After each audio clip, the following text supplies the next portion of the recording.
Toilet পেশাবখানায় ওযু করা নিষেধ অথবা দোয়া করা বা আল্লাহর জিকির বা অন্যান্য আমল করা থেকে বিরত থাকতে বলা হয়েছে। আমি শহরের যে ফ্ল্যাটে থাকি সেখানে টয়লেট, গোসলখানা, ওযুখানা একসাথেই। সেখানে যদি ওযু করি, ওযু হবে কিনা, ওযুর আগে পরের দোয়াগুলো টয়লেটের ভেতর পড়া যাবে কিনা, তারপর সেই টয়লেটের ভেতর কাপড় ধৌত করার সময় বিসমিল্লাহ বলা যাবে কিনা, টয়লেট থেকে বের হওয়ার পর যে দোয়া আছে সেটা কি টয়লেটের ভেতরে থাকা অবস্থায় পড়বো নাকি বের হয়ে যাওয়ার পড়বো। টয়লেটের ভিতরে ওযু করা যায় না, এটা ব্যাপকভাবে প্রচলিত হয়েছে এবং এটা নিয়ে আমাদের একটা ভিডিও গত 10-12 বছরের একটা পুরাতন ভিডিও আছে, ওইটা মিলিয়ন মিলিয়ন মানুষ শুনেছে এবং সেখান থেকে কেউ কেউ ভুলটা বুঝেছেন।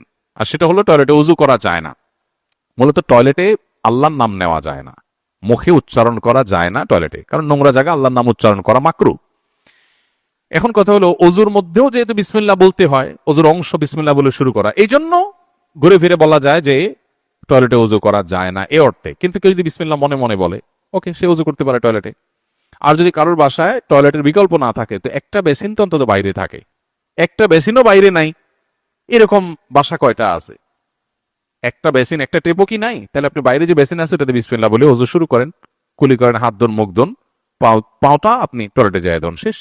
তাহলে বিসমিল্লাহ বলাটা বাইরে করলেন, বাকি অংশটা ওখানে করলেন পাশাপাশি, এভাবে ওযু করে ফেলতে পারে। আর যদি বাইরে কোনো ব্যবস্থা না থাকে, টয়লেটে ওযু করলে ওযু হয়ে যাবে, বিসমিল্লাহটা মনে মনে বলবেন, বাস এতটুকু। আর টয়লেট থেকে বের হওয়ার দোয়া অবশ্যই বের হওয়ার পরে পড়বেন, ভিতরে না। ভিতরে পড়লে তো আল্লাহর নাম নেওয়া হয়ে যাবে, এই জন্য বের হয়ে তারপর টয়লেটে পড়বেন।